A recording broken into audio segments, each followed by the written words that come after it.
Good morning. My name is Curtis Johnson, and I'm the Boulder County Sheriff. Thank you for being here today to learn the outcome of our investigation into the cause and manner of the 2021 Marshall Fire. With me today are the District Attorney for our 20th Judicial District, Michael Doherty, and Senior Deputy District Attorney Ryan Day, as well Detective Commander Jason Olkers from the Boulder County Sheriff's Office, two investigators from the United States Forest Service, Special Agents Travis Lunders and Aaron Hinrichs, who assisted in our investigation, and Paul Way, who works for the consulting firm Jensen Hughes. We hired that firm to help us with our investigation. He's an electrical engineer and a wildfire expert. These experts are not lined up to speak to the media today, but they're here to help us answer questions should we need them, and I'd like to thank them for their significant contributions to our investigation. The Sheriff's Office has received a tremendous amount of community support, both during, after, and continuing with the fire investigation. Part of that strong support was from our three county commissioners who are with us today, Claire Levy, Ashley Stolzman, and Marta Loachman. And also joining us is Mark Lasis, the mayor of the town of Superior. I'd like to take a quick moment and remind you of the conditions in December of 2021 when the Marshall Fire started. In the spring of 2021, we had significant precipitation, which helped vegetation throughout the county grow thick and healthy and strong. But that was followed by months of hot, dry conditions. And all of that vegetation, including tall grasses, shrubs, and trees, were extremely dry by December. There were fire restrictions in place on December 30th because the National Weather Service had issued a high wind warning for Boulder County. That high wind warning automatically triggers fire restrictions. We then experienced sustained winds of 50 to 60 miles per hour, frequent gusts between 80 and 100 miles per hour, and the highest wind gust recorded that day was 115 miles an hour. Early in the morning, there were other small fires sparked in our community, one on North Broadway in the city of Boulder, and a second larger fire known as the Middle Fork Fire in unincorporated Boulder County. As the winds began to pick up that morning, shortly after 11 a.m., we were alerted to a new fire near the intersection of Highway 93 and El Dorado Springs Drive. That fire became known as the Marshall Fire. It swept through subdivisions and commercial buildings in the communities of unincorporated Boulder County, the city of Louisville, and the town of Superior. It even managed to cross a 6-lane highway at US 36. The fire continued to spread quickly and eventually grew to become 6,080 acres in size. An estimated 35,000 people were evacuated from their homes and businesses that day. The fire destroyed over 1,000 residential structures and damaged many more. It also destroyed and damaged several commercial properties in our community. Other homes experienced severe smoke damage, and some were damaged solely by the high wind event that day. The Marshall Fire became the most destructive fire in state history, with over $2 billion in losses. The fire tragically took the lives of two of our community members, Robert Sharp, who was 69, and Edna Nadine Turnbull, who was 91.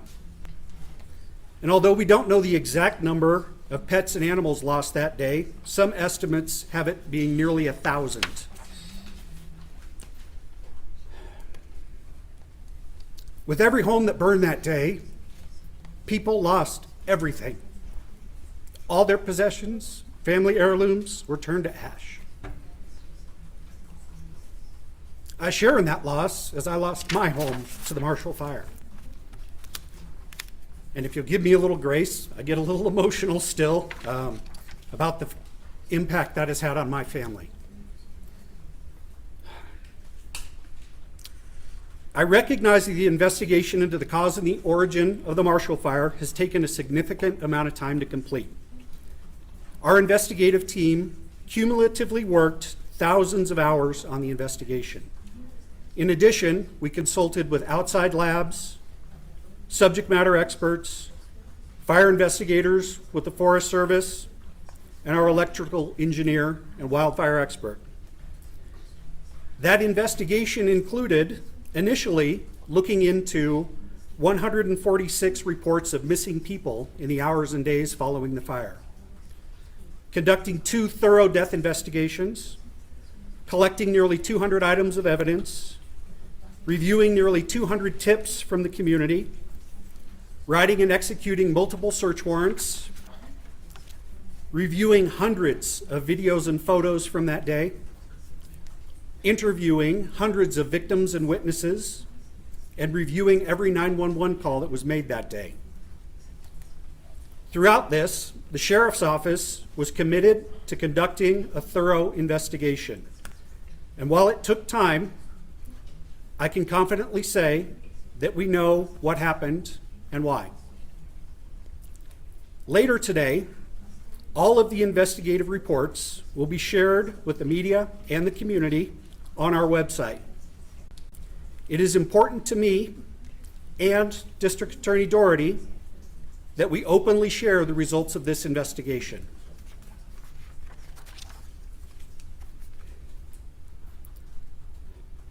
The Marshall Fire is actually comprised of 2 fires. The first started on a residential property at 5325 Eldorado Springs Drive, shortly after 11 a.m. At that location, 6 days before the Marshall Fire, on December 24th, a fire was conducted by the residents on that property to dispose of scrap wood and tree branches. The fire drew the attention of a passerby who called the Boulder County Communications Center and reported it to us. Firefighters from the Mountain View Fire Protection District, along with the sheriff's deputy, responded. The weather conditions on December 24th were cool and damp with no significant winds. When the firefighters arrived and met with the residents, it was determined that they intended to let the fire burn out and then bury it. Given the weather on that day, the fact that there was a large water source on the property, which can actually be seen on this 3rd photograph to my left, on the far left side, you can see an above-ground pool that at the time was filled with water. It's now iced over due to these photos being taken shortly after the fire. This first photograph is the fire that day. And the second photograph shows a map. On top is 5325 Eldorado Springs Drive, that top red dot.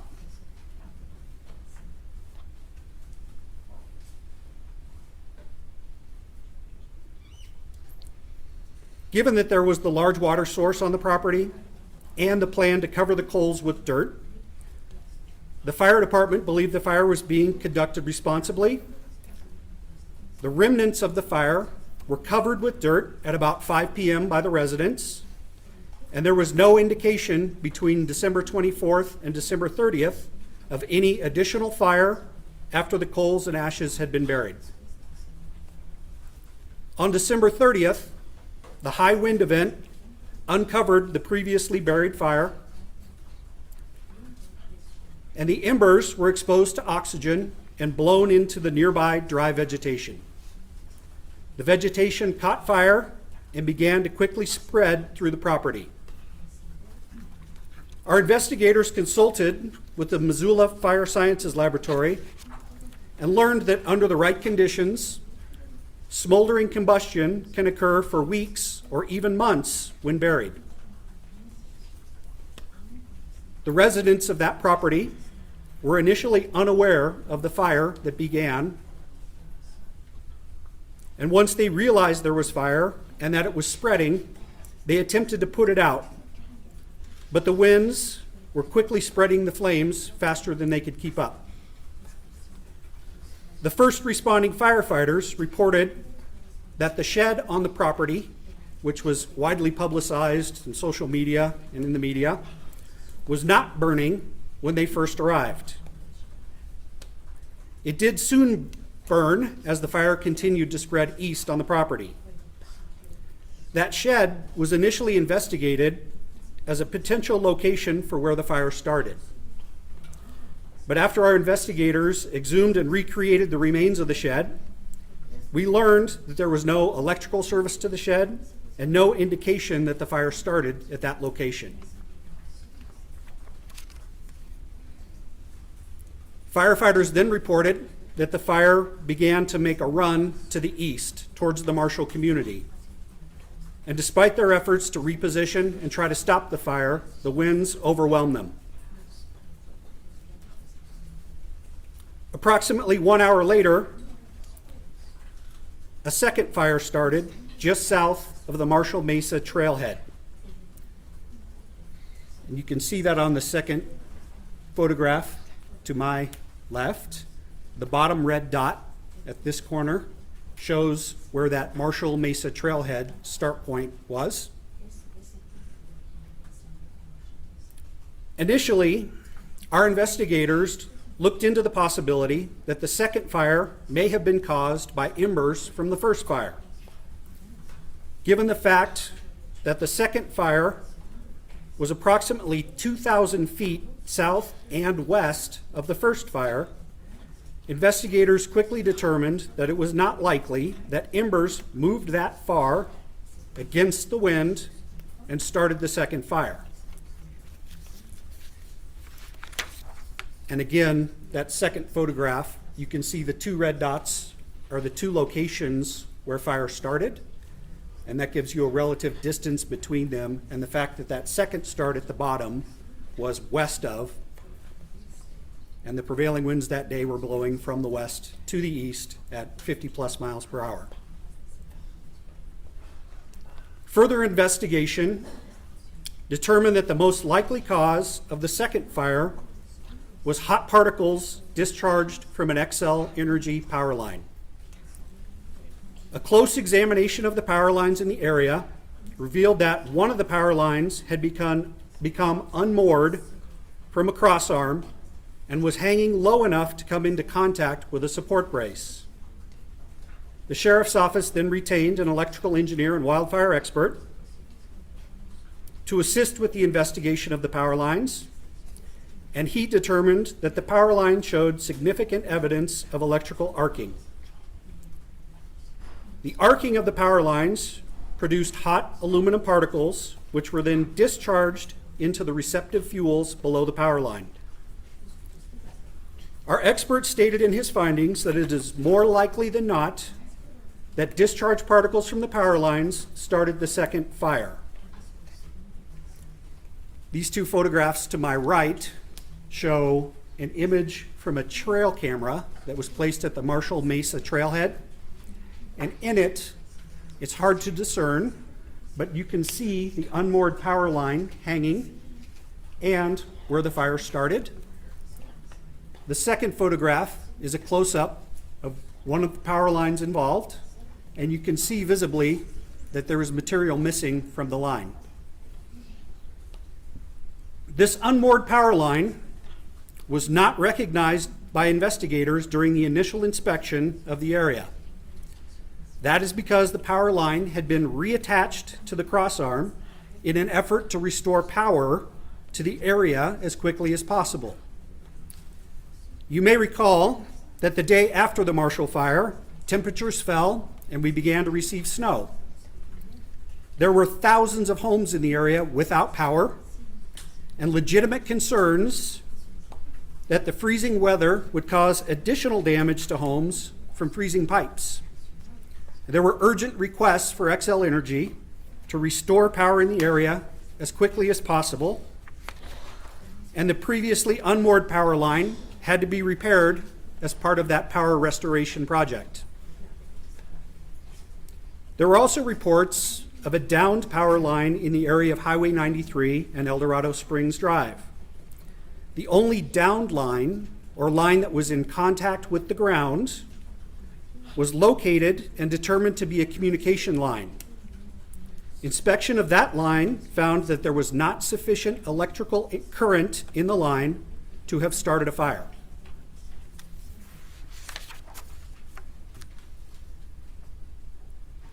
The coal seams in the area of the Marshall Mesa Trailhead were also investigated as a potential cause of the Marshall Fire. The Marshall area is well known as a site of several old coal mines dating all the way back to the 1800s. Coal mine fires occur underground, and as the coal burns, land shifts and vents or surface vents are created, or seams in the earth. There are coal seams in the area of the Marshall Mesa Trailhead. And in 2005, there was a small grass fire which was determined to have been started by a surface vent from an underground coal fire. A significant amount of remediation was done in that area after 2005 in an effort to prevent that from happening again. Investigators developed no evidence of elevated underground fire activity that could have produced surface temperatures capable of starting the second fire. While the power line is the most probable cause of the second fire, the underground coal mine fires cannot be completely ruled out. We also know that the two fires became one at some point, but there is no way for us to precisely determine exactly when or where this occurred. For the purposes of our investigation, it is not relevant, as we were focused on where and how the fire started. The Sheriff's Office and the District Attorney's Office worked very closely during this investigation. And when all of the facts had been gathered, we asked the District Attorney's Office to review the results. I'm now going to invite our District Attorney, Michael Doherty, to come up and talk about his review of the case.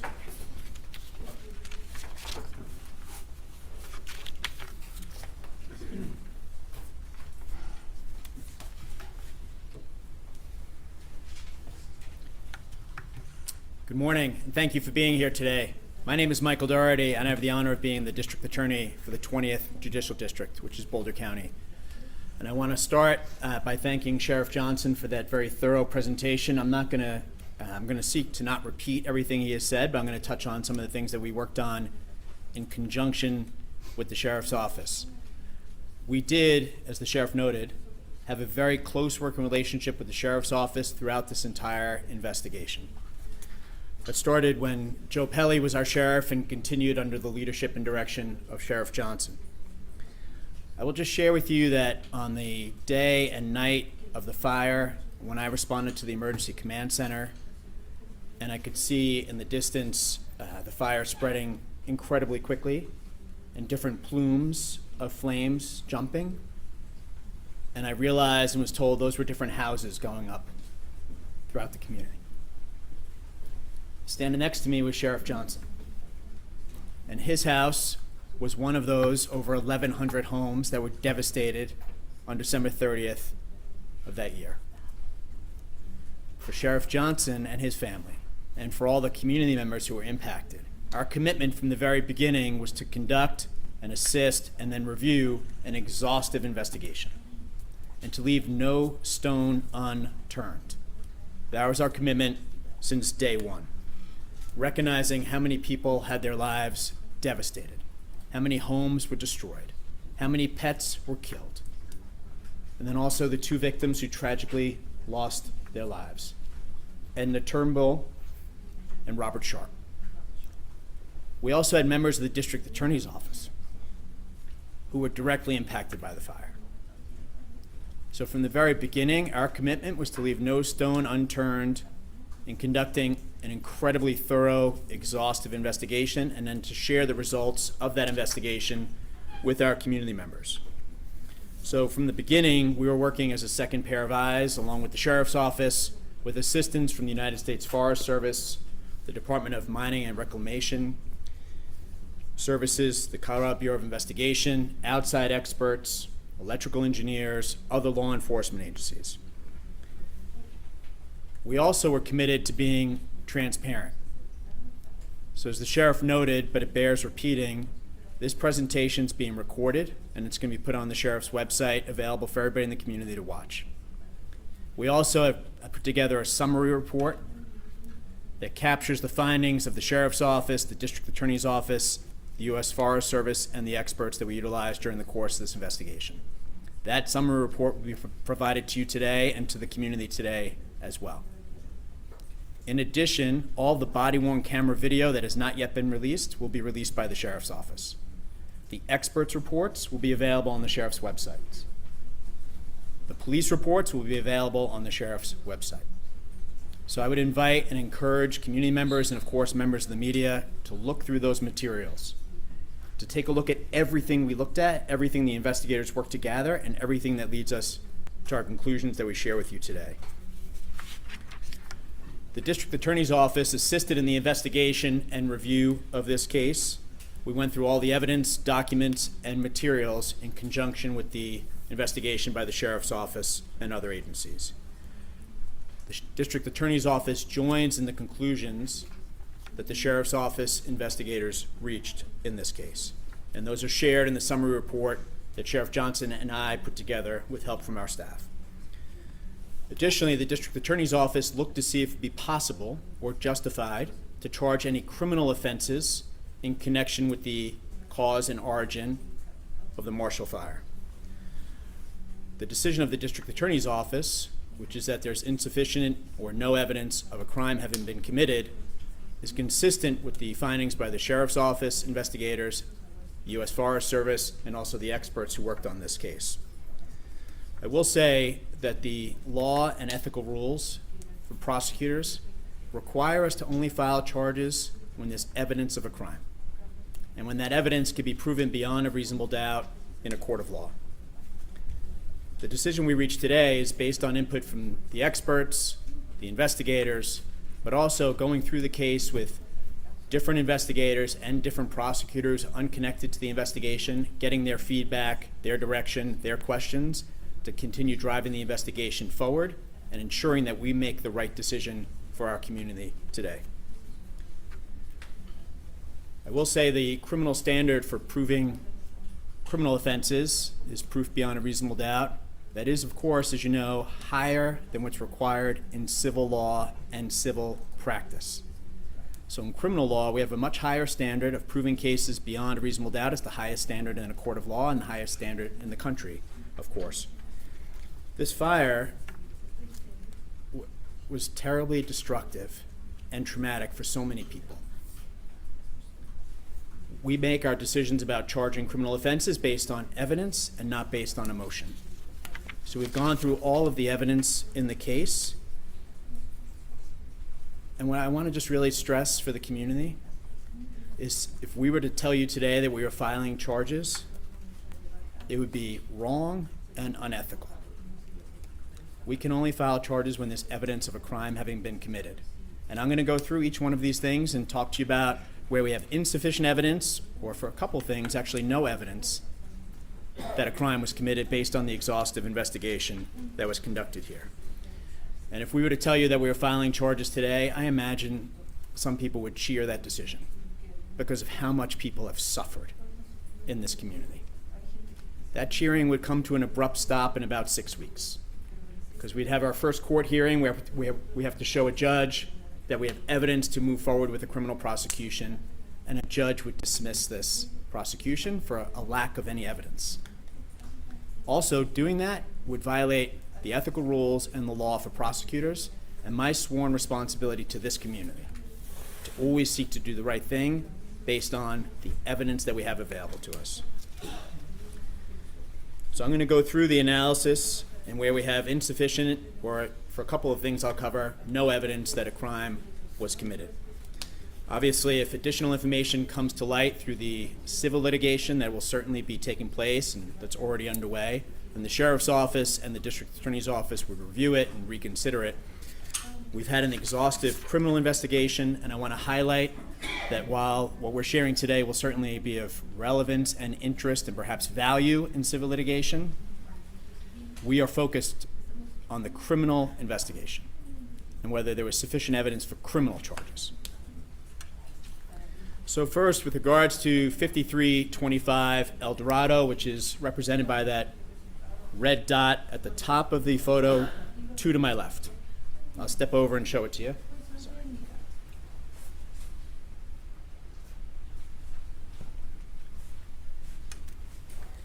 There was physical examination, drones utilized, thermal imaging, a burn pattern analysis, and through all of that, the investigators and experts determined the fire originated from the remnants of the December 24th fire, which is depicted in this first photograph here to my left. We have, as you likely know if you live in Boulder County or another community like Boulder, but if you live in a metro region, you may not be aware of this. In more rural communities, we have hundreds of fires set by property owners every year. And that's in Boulder County alone when I say hundreds.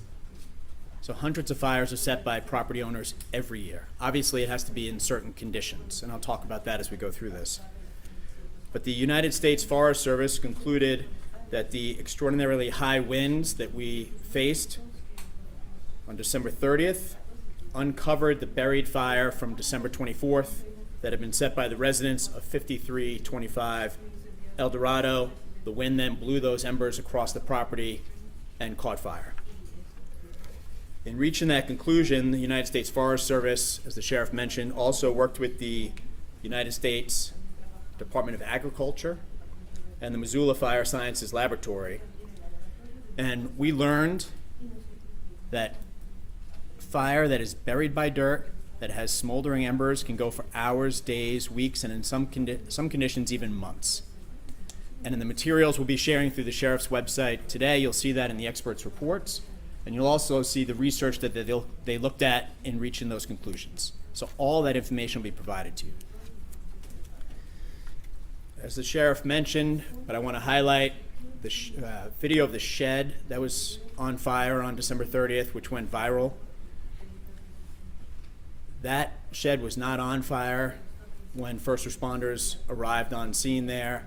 The excavation of the shed discovered that there was no electrical wiring or nothing within the shed itself that could have caused the fire or caught fire. It was clear that that was not on fire on December 30th when people first arrived at the property and residents and firefighters were working to try to put out the flames. There is no evidence that the residents of 5325 El Dorado set a fire on December 30th. There's no evidence of that.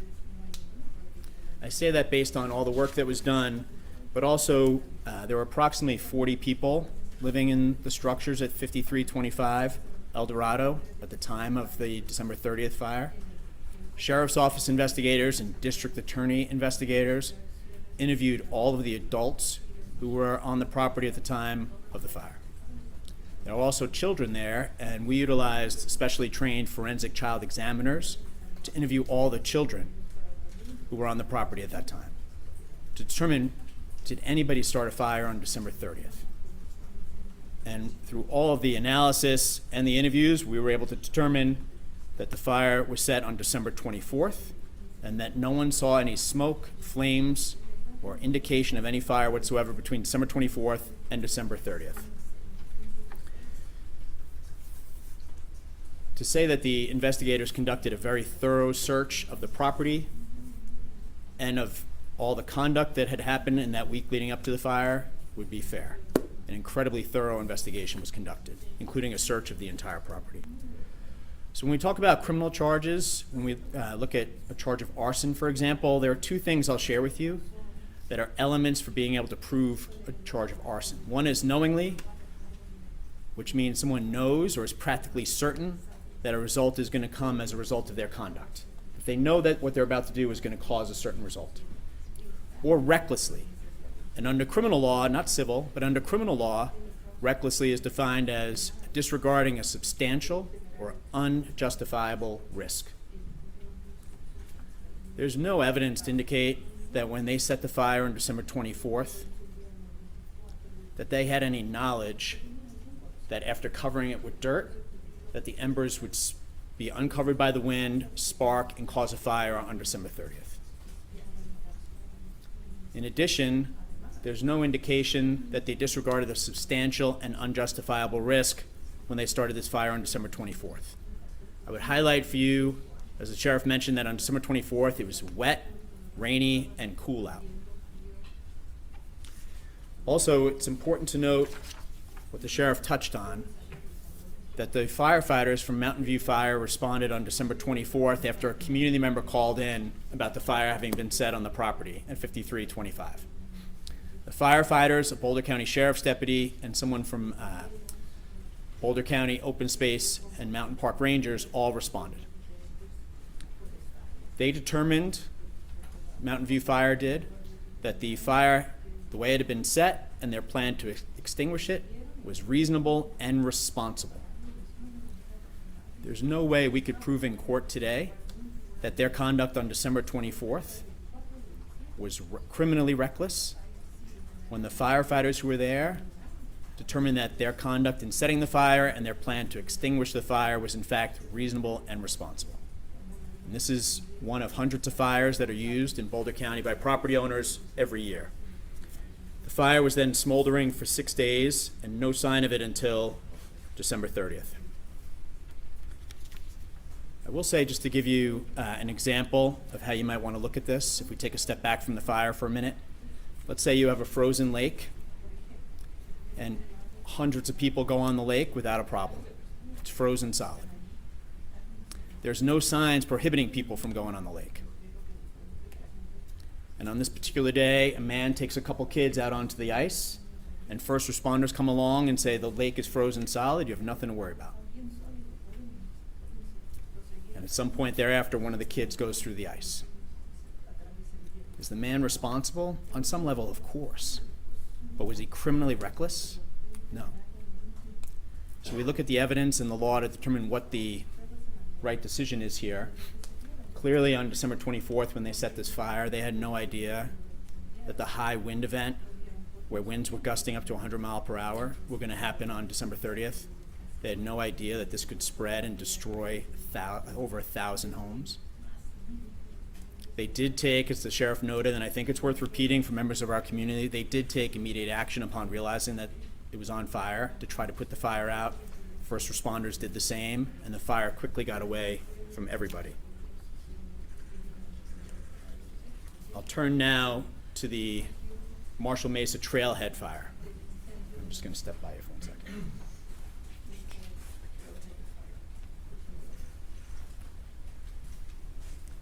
That's represented by the second red dot there, and as the sheriff indicated, it's more likely than not that that fire was caused by electrical equipment and wiring maintained by Excel.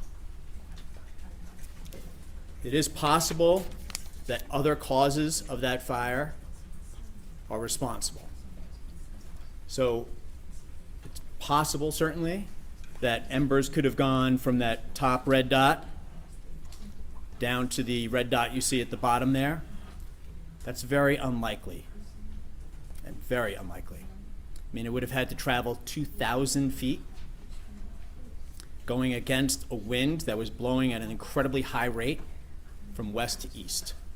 And if you look at the two red dots and where they're lined up there, you can see that the second red dot is to the west, so in the opposite direction of where the wind was blowing. Obviously, wind changes directions at times, but it's extremely unlikely that any embers went from that first fire down to and caused the second fire. I will highlight, and something I'm going to come back to in a little while, is the location of the coal seam vents, because I think that's really important for people to be aware of. Can I step by you for 1 second? Sorry.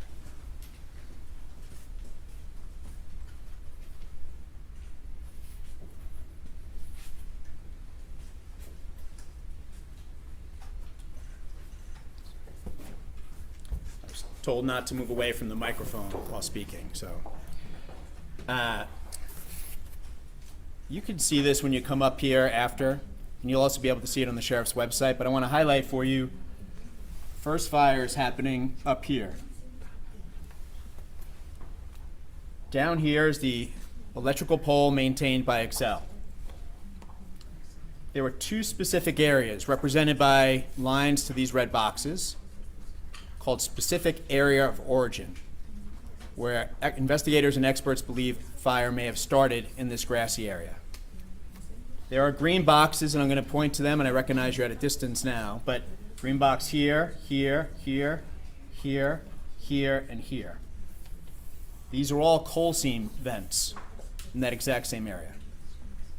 For the reasons the sheriff noted already and that I'll cover in a moment, we do not believe that the coal seam vent is responsible for the fire, but I want to highlight for you that these are all in the exact same area of what we're talking about here. Also, I want to highlight through this photograph that the specific origin area here and here, these two areas, one is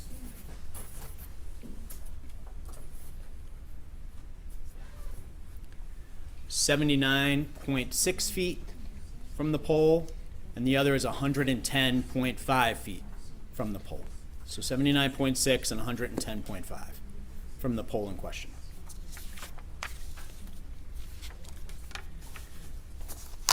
Seems more probable and more likely that it was the Excel wire as opposed to embers from 2,000 feet away or the coal seam vents that caused the fire. I recognize that Excel may not share that view. But the evidence we have and the input from the experts and the investigators and all the work that has gone into it led us to conclude that it's more likely that that second fire was started due to an Excel wire that had become unmoored from the pole. The question for criminal charges, though, is whether Excel was criminally reckless or negligent in their maintenance of that wire. So we looked at a number of things, and I will say that neither the investigators nor the experts found any evidence of criminally negligent or reckless system design or maintenance in connection with the equipment and wiring in that specific area. It appears that the extraordinarily high winds on December 30th caused the power line to disconnect and then contact other lines, and you see that in the photo there, the damage that was being caused, which caused arcing and hot particles to be then released into a bed of receptive fuel, as it's called, the grass that we had there. There was no evidence of worn materials, shoddy construction, or substandard conditions. Thus, no criminal charges could be proven against Excel Energy for the role that it likely played, or their equipment likely played, in that second fire igniting at the trailhead there. From the expert's report, I would just read to you: no design, installation, or maintenance defects or deficiencies in that area. The poles, conductors, and insulators in that specific area were in good condition. So that's something we looked at very closely to determine whether there's any criminally reckless or criminally negligent conduct. So I'm going to touch on the decision about, or investigation into, the repair of the wires immediately following the fire. I will emphasize what the sheriff said, and I think it's an important point. The snow was coming down. It was freezing cold. People were without power. Pipes were freezing. There was concern that people were going to be driven out of the homes that were still standing, and there was demands that the power be turned on. In fact, some of law enforcement had engaged with Excel to urge them and their massive response to this fire event to get the power back on as quickly as they could. So after the investigation, there's no evidence at all that they repaired the line in an effort to impede the investigation or hide something from criminal or civil proceedings. However, as the sheriff noted, when the investigators had initially responded, the wire that you could see disconnected here was no longer disconnected. Leaving no stone unturned, even though there was no indication that they had taken the step to repair the wire in an effort to hide anything from investigators, we wanted to confirm that. So we conducted an investigation into that aspect as well. And we were focused on where Excel had issued a do not repair order to some of their employees. It was nearby there, or arguably in there. It's close by.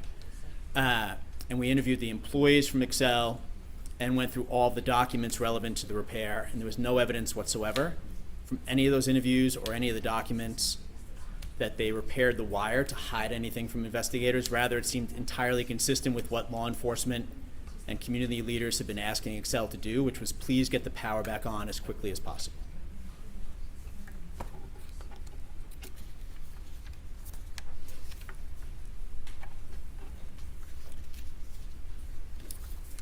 I'm going to turn now to the initial media reports and information shared on social media regarding Excel's wires, because that's something we actually looked at as part of this investigation as well. The initial media reports indicated that downed power lines were responsible for the fire. As the sheriff has already shared with you, it was determined that it was a communications wire that was actually down, and we confirmed through the investigation and through the use of experts that the communications line could not cause a fire, given the amount of energy that travels through the communication line. However, we did focus on an update that was sent out by the Boulder Office of Emergency Management, which read, update on cause of fire. Initial reports were of downed power lines.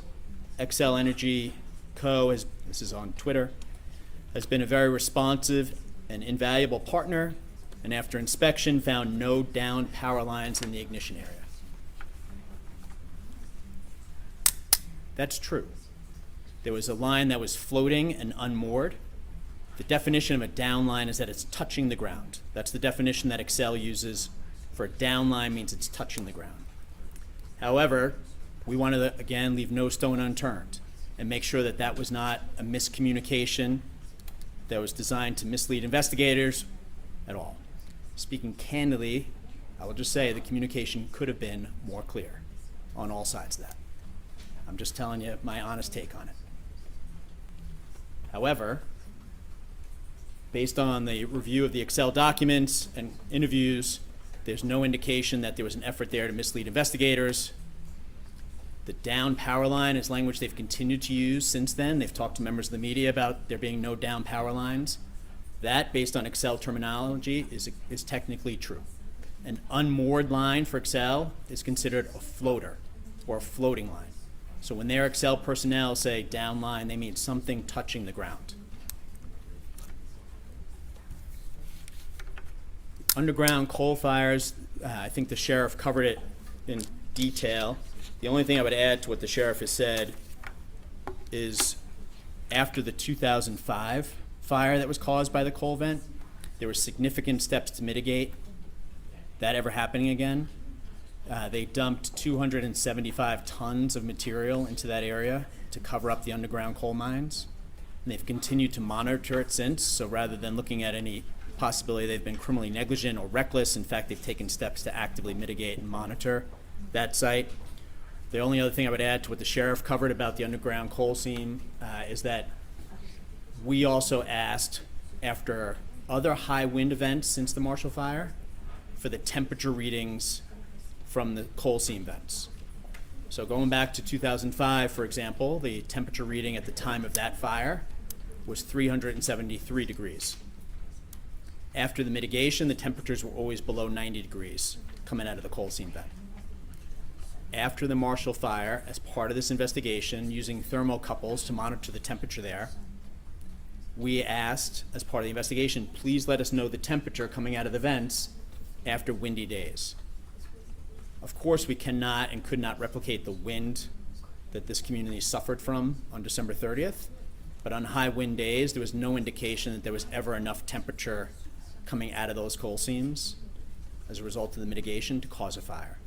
The experts cannot rule it out conclusively, but those are some of the investigative steps we took in determining whether the coal seam was a likely cause of this fire or not. I'm going to turn it back to the sheriff in just a moment. I will say this. I'll say this. This community has suffered a lot. Our goal here today is to tell you everything that we know and determined about the cause and origin of the Marshall fires. This information is going to be available to all the community members. I'd be remiss if I didn't point to the strength and resiliency of this great community. And having been in the emergency call center and the disaster assistance center, along with members of our office and other community leaders and volunteers from throughout the community, one thing that really will always stay with me is the incredible response by our community and by this state to support those impacted. That does not end today. Their wounds do not heal today, and likely never will. But as people continue to rebuild, we rebuild as a community. One thing that a gentleman from FEMA told me at the Disaster Assistance Center was that he's never seen a community get a disaster assistance center set up as quickly as Boulder County.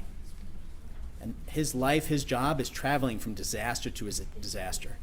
And he's never seen a community respond with the resources, strength, and collective spirit that Boulder County did. When I think of this tragedy and all the lives devastated by it, I will always remember what he said about our response. I share that with you as a resident and as a person and as your district attorney. I'm going to turn it back over to the sheriff, though, to say a couple more things, and then we're happy to take any questions that you have. Thank you again for being here today.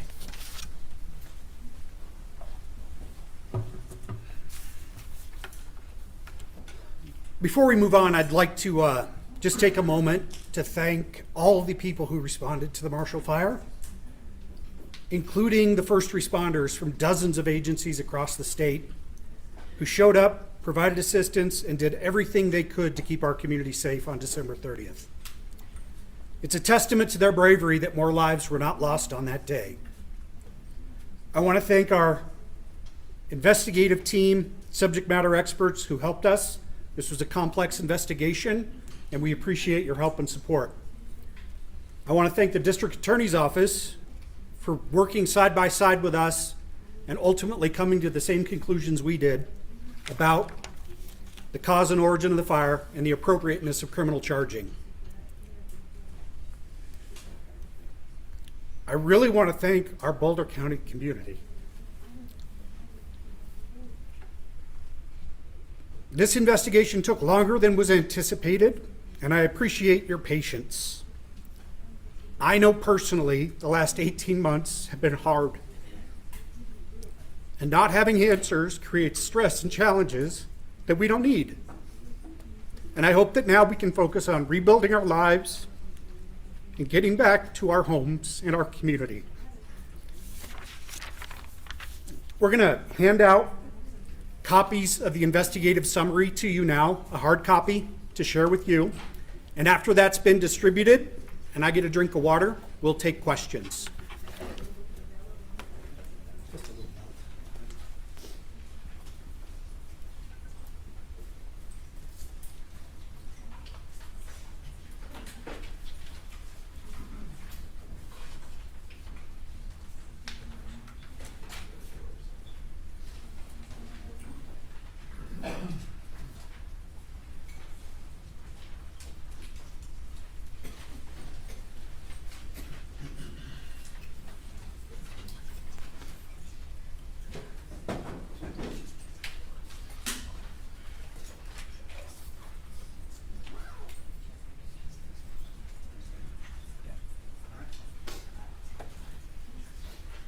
You ready?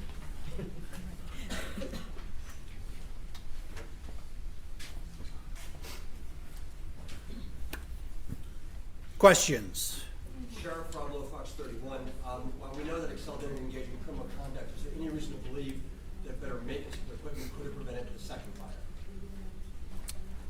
I believe our expert indicates in his report that there were no issues with maintenance or upkeep of the lines. So you're saying So- it's strictly a high wind event that nothing could have prevented that? I think so. Sheriff Tony Kowalski, Denver 7. Question for both of you. You talked about the wind, the impact, and this one line. help the community understand why it was just this one line. If everything was okay with the wire, with that, why were there not more lines that had the same impact? Because the wind obviously was not just centered on that one spot. I don't think we have a definitive answer for you. We're not electrical engineers or lines people. We don't build and maintain power lines. And why that one became unmoored on that day, I don't know. Is it fair to have that question, to ask that question? Well, I think that's a great question for Xcel Energy. Sheriff, Noel Phillips from the Denver Post. It seems like that might have been a needle in a haystack, like notice that wire had already been rehung. When did you figure out, what was the path to get to this particular power line and the hunt for that? Well, it started with further investigation. This trail camera is owned by the sheriff's office, and once we pulled the data from it and were able to review it and look at the evidence of fire, that line hanging low was noticed, and that led to further investigation of that area. How many months in was that, or was it pretty quick? It was within a week or two that we were pulling that data. From on the 9 News, would you guys still recommend people putting out fires like that fire the way that they did? So I'm not an active camper or fire builder, but I'll tell you, I was always taught to put out fires with water and then bury them, and to check to make sure that the coals are not warm to the touch before you believe that fire is fully extinguished. I have one thing. Yes. I appreciate that question. I will say at the time the fire was set on December 24th, it was not in violation of any state law or county regulation. Boulder County now does, on their website, say that fire should be extinguished not only with the covering of dirt, but also with the use of water. But when fire responded on December 24th, they did not determine or believe there were any violations being committed with this December 24th fire. Kevin Bond with 9 News. Could either of you address when Xcel was aware of the problem with this particular wire? As recently as yesterday, they told us that they had no indications their equipment played any role in this. Let me answer the first part of your question. So Xcel has had to provide thousands and thousands of pages of documents to us. So of course they've been aware of this investigation and they're focused on that power line. And they've provided all that documentation. They've had a number of employees, and I can get the number for you, but a number of employees who we requested interviews of, and then they'd submitted to voluntary interviews with sheriff's investigators and members of the DA's office in conjunction with what we covered earlier. Xcel may maintain that their wiring did not cause that second fire, and that's a question you can ask Xcel. One of the things we looked at, and you'll see this in the reports as well, but I'll share it now so you're aware, is that part of the information that we requested from Xcel was with regards to what's called their closer and recloser, which tracks the amount of energy traveling and any disruption in the wires.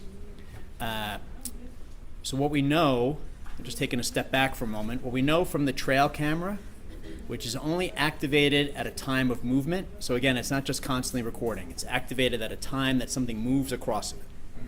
We know that between 10:35 and 11:10 a.m., that wire became unmoored and was floating, banging against other materials there on that pole. From the closer and recloser data from Xcel, we know that there was some activity at 12:07 in that area that triggered information that we were able to obtain from Xcel Energy. At approximately 12:20 p.m., 13 minutes later, we have smoke coming out from that second fire location. So it doesn't line up exactly, and you'll see in the reports the experts' view of that and the sensitivity of the data collection that they have. But that's the information that we had, and that's the information we got from Xcel. So to answer your question, Xcel's been fully aware of the investigation and obviously providing materials to us pursuant to request and court orders, and then voluntary interviews with their employees as well. Just a quick follow-up. I'm assuming that the repair person that went up and reattached that line would have seen what we're seeing in that photograph there on December 31st, no? So we interviewed, yes, the people who were responsible for repairing this line. That's correct. Yes. Michael Tony Kowalski again from Denver 7. Recognizing you looked at the criminal investigation, but you've also seen the entire investigation and you have tremendous legal experience. Is there enough evidence in what you've uncovered where Excel needs to be civilly concerned about these findings? So I've been a prosecutor for 26 years, and we were focused on the criminal investigation here, making sure we reached the right result for the community and then being able to share this information out. To answer your question very directly, I think the information we've shared today and the conclusions we reached will certainly play a role in civil litigation, but I leave that to the civil litigants and the civil attorneys to give you their take on, Tony. Jesse with the Associated Press. Were the residents at that property part of the 12 tribes group? Do you know? Yes. As a quick follow-up to a previous question, you said that the firefighters who arrived on December 24th to that fire were satisfied with how they were going to put out the fire. You now know that burying it, they can stay alive for months sometimes. Does this at least change recommendations about how people put out fires? Yes, so that, as the district attorney alluded to, county ordinances were changed last year to provide far more specific information on the proper way to extinguish a fire. Just to build on that, Joe Works, Colorado Public Radio. Does that change anything as far as like law enforcement or fire protocol when responding to these things to make sure that these types of fires are extinguished? That's our intent. Certainly, because we get hundreds of fires that are conducted appropriately on private property throughout our community every year, we do want to look at how we are enforcing those ordinances and making sure that we don't have an incident like this happen again. Sheriff, I'm sorry about your home, and I hear the emotion in your voice. How do you feel with this outcome, with the no criminal charges yourself? Well, I can only speak on behalf of where I'm at in relation to the fire, and personally, my wife and I have moved forward. We are rebuilding our home. We are focused on the future. And knowing and having been exposed to all the elements and all the things that were happening that day and watching that fire progress across our county, I know that ultimately sometimes really bad things happen. And I was caught up in that and my home was lost. But I'm moving forward because for me, it's very important to kind of reclaim my life after the fire. And the only way that I feel that I can do that is to rebuild my home, plant my flag, and get back in my neighborhood. Sheriff, as homeowners are trying to understand this, did your investigation, was it able to conclude that ignition point 1 caused damage, destruction to these homes, ignition point 2 destroyed these homes? Were you able to be that conclusive? You talked about they merged, but can homeowners take away, I know which ignition point caused my damage? Not from this investigation. Our focus was purely on where and how the fire started.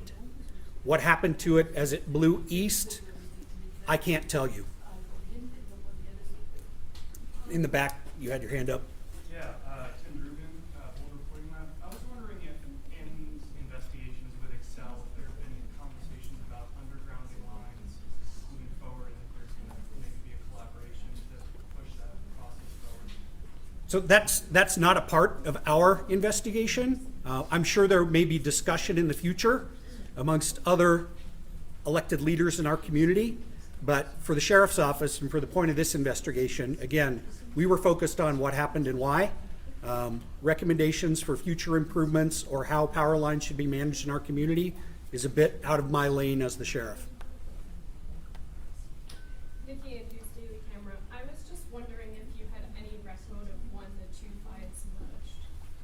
We don't. As I stated earlier, we don't know when or exactly where those fires met.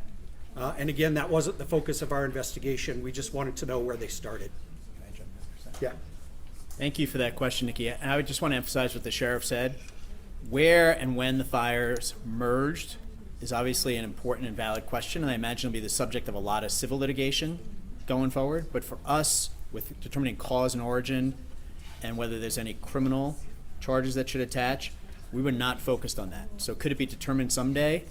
Perhaps. But again, it was not part of what we were focused on through the course of our investigation. Carol McKinley with the Denver Gazette.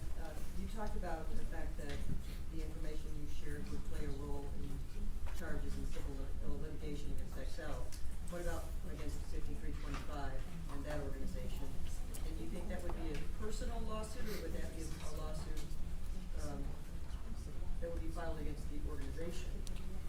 Good morning, Carol, and thank you for your question. I think what I had said was the information and the expert reports will certainly play a role in civil litigation. I think it could be involving any number of parties, but I would leave that up to the civil litigants and the civil attorneys involved in that process. It's completely separate from what we focused on and what our role and responsibility was. And a follow-up, what charges were you considering for this, the ones that you did not go forward with? What were you looking at?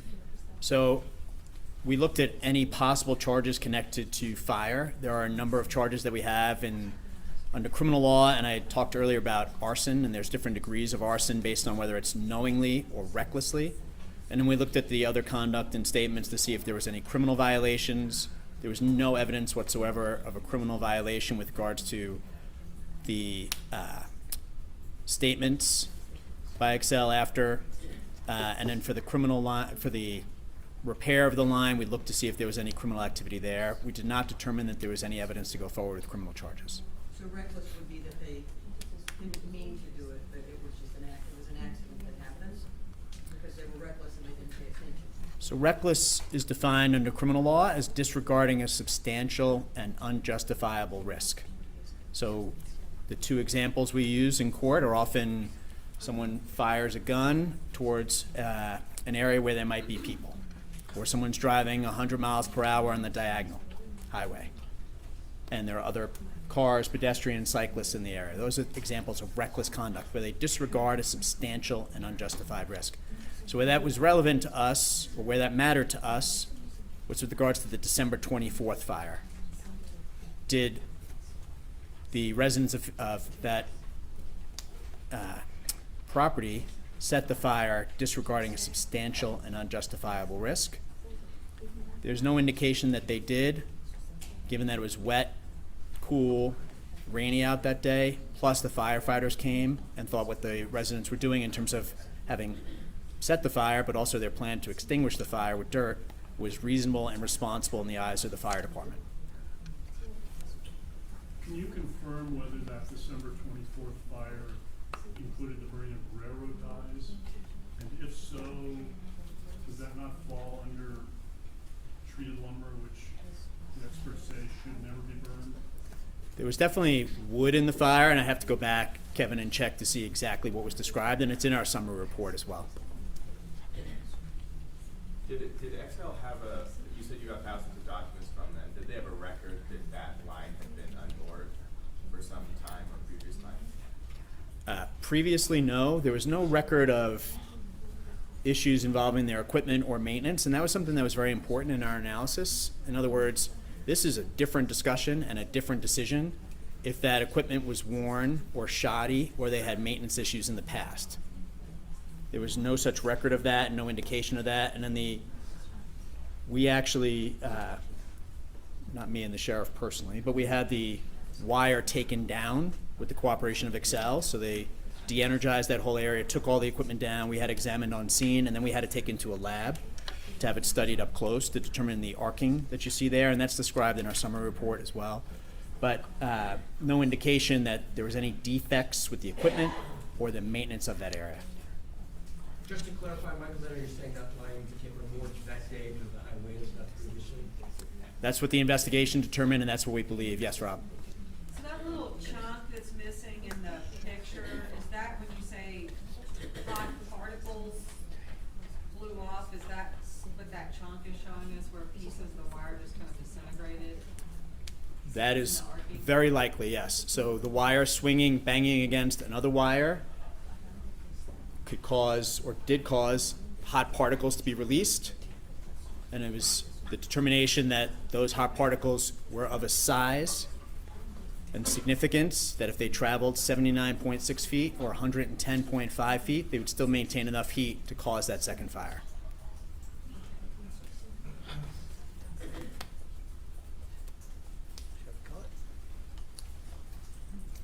Sheriff, one last question.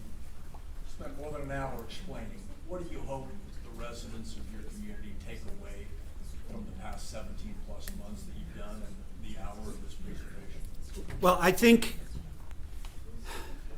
the response from the Marshall Fire impacted community is going to be all over the map. One of the things that I have learned interacting with all of my friends and neighbors who have been devastated by this fire is that we're all in different places with how we process it and how we feel about where we are today. And I think there will be some people that are frustrated that there are no criminal charges. I think there are a significant number of people that I know personally who understand the weather conditions that day, the wind event that day, and have for a long time thought that this was likely how that fire may have started. They may not have fully understood the fire that was burned on December 24th and how that created that first fire.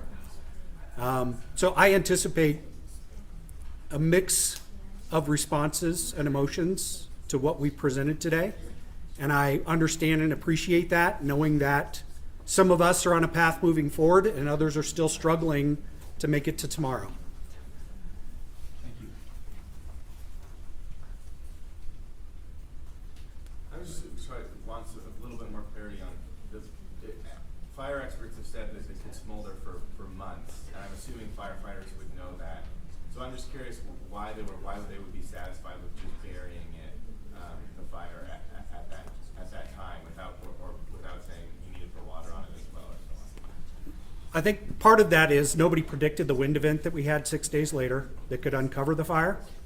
And I don't disagree with you that on that property was a significant water source that could have been used to put that fire to rest.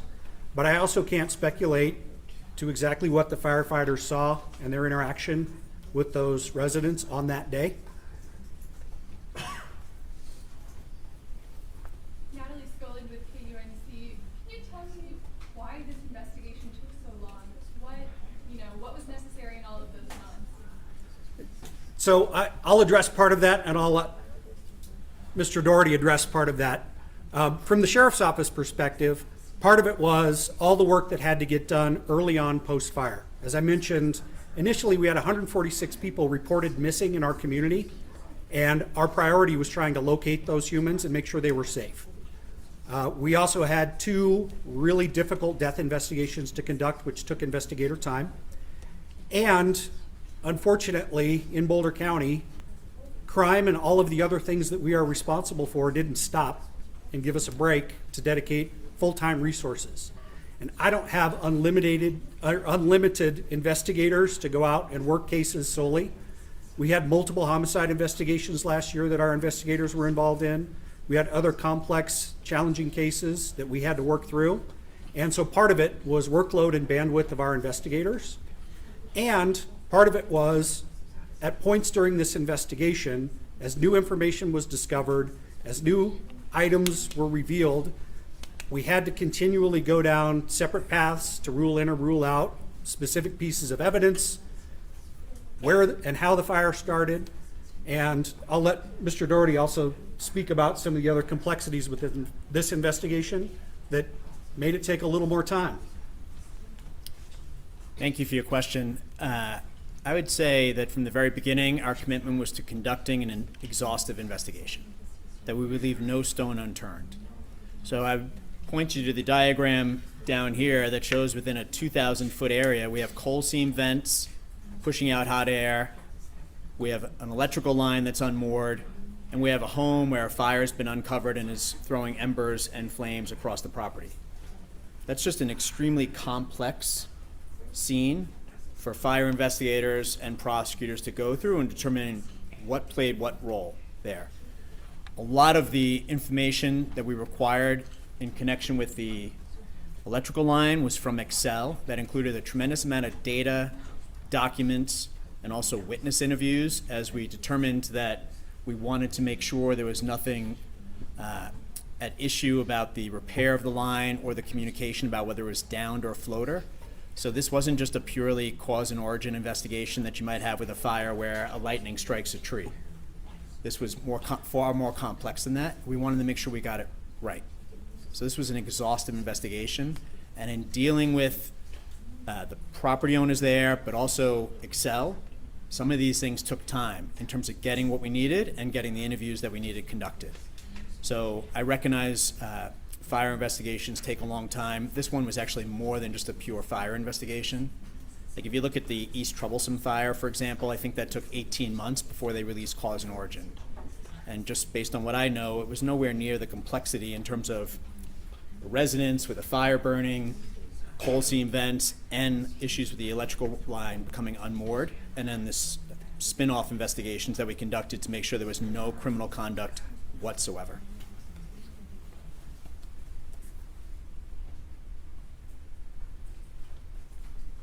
Well, we appreciate you being here today, and I know Michael and I will be sticking around for a little bit, and if you have questions about any of the images that are here today, we'd be happy to talk to you about them. With that, thank you. Have a good day.